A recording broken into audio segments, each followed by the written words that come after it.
intense. I'm finally facing it all, fearless.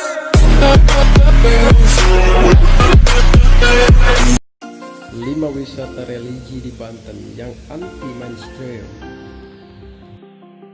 Number 1. Masjid Agung Banten. Kemegahan Masjid Agung Banten yang dibangun oleh Sultan Maulana Hasanuddin di antara tahun 1552 sampai dengan 1570 ini telah lama menjadi objek wisata religi bagi orang-orang di seluruh daerah Indonesia, terutama bagi masyarakat Banten. Mereka datang untuk berziarah ke makam Sultan Maulana Hasanuddin yang merupakan Sultan Banten pertama.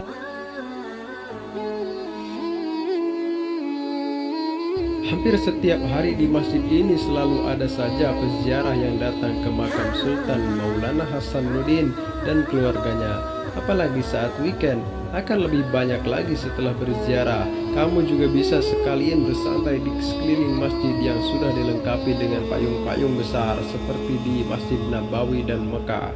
Dan juga ada taman-taman yang cantik, menarik bukan? Number 2. Keraton Surasoan. Di dekat Masjid Agung Banten ada Keraton Surasoan yang dibangun sekitar 1522 sampai dengan 1526. Di masa pemerintahan Maulana Hasanuddin, beliau adalah pendiri Kesultanan Banten. Keraton ini dulunya berfungsi sebagai tempat tinggal sultan dan keluarga. Selain itu, keraton ini juga menjadi pusat pemerintahan kerajaan Banten. Keraton Surasoan memiliki 3 gerbang masuk di sebelah timur, utara, dan selatan. Hal yang unik dari keraton ini adalah bagian tengahnya terdapat sebuah kolam dengan panjang 30 meter dan lebar 13 meter. Kolam yang diberi nama Balai Kambang Rara Denok ini dulu bisa digunakan sebagai tempat beristirahat putri-putri sultan. Keraton Surasoan mengalami kehancuran yang dilakukan oleh Belanda pada tahun 1680, yaitu pada saat pemerintahan Sultan Haji.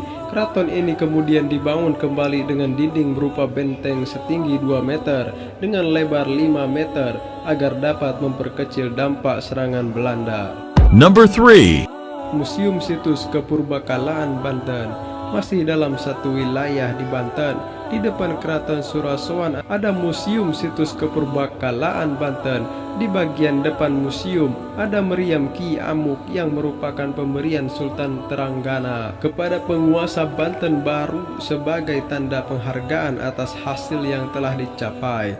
Tradisi lain menyebutkan bahwa meriam ini merupakan hadiah dari Sultan Demak kepada Sultan Maulana sewaktu menikah dengan putrinya. Nampaknya museum ini adalah inti dari semua sejarah yang ada di Banten, karena di dalamnya banyak penjelasan sejarah tentang pemugaran Benteng Sepelwijik, pemugaran Keraton Kaibon, pemugaran Keraton Surasoan, sejarah Kesultanan Banten, dan sejarah masa lalu. Number 4. Keraton Kaibon. Ketika akan memasuki kawasan wisata Banten Lama, Keraton Kaibon inilah yang akan pertama kalinya kamu lihat. Tempatnya tidak jauh dari Keraton Surasoan dan Masjid Agung Banten. Berjarak 1 hingga 2 km di sini, kamu bisa mampir sebentar untuk melihat sisa-sisa kemegahan keraton. Kaibon sendiri berarti keibuan, di mana keraton ini dibangun untuk ibunda Sultan Saifuddin yang bernama Ratu Aisyah. Saat itu Sultan Saifuddin sebagai Sultan Banten yang ke-21 masih sangat muda untuk memegang tampuk kepemimpinan. Oleh karenanya dibangun keraton selayaknya seperti seorang ibu yang lemah lembut dan penuh kasih sayang yang selalu menjaga anaknya. Keraton yang terletak di Kampung Koroya, Kecamatan Kesamen ini dibangun pada tahun 1815. Namun pada tahun 1832, keraton ini dibongkar dan dihancurkan oleh pemerintah Hindia Belanda. Number 5. Danau Tasikardi. Nah, tempat wisata terakhir ini sepertinya cocok sebagai tempat beristirahat setelah kamu berkeliling di kawasan Banten Lama. Lokasinya sekitar 3 km dari Masjid Agung Banten. Tenang saja, ada banyak arah jalan untuk menuju Danau Tasikardi ini. jadi kamu tidak akan tersesat. Danau Tasikardi adalah sebuah danau yang terletak di Desa Margasana, Kecamatan Karamat Watu. Danau buatan ini dibangun pada masa Kesultanan Maulana Yusuf pada tahun 1570 sampai dengan 1580. Danau ini digunakan sebagai tempat rekreasi oleh Sultan Banten beserta keluarga dan kerabatnya. Terkadang digunakan juga sebagai tempat mandi oleh putri sultan. Selain itu, danau ini memiliki peran penting sebagai pemasok air Keraton Surasowan, juga sebagai pengairan bagi sawah-sawah masyarakat di sekitar keraton. Akan tetapi, sekarang Danau Tasikardi dijadikan tempat rekreasi dan tempat memancing. Oleh karenanya, tempat ini cocok dijadikan sebagai tujuan akhir dari perjalananmu saat liburan di Banten.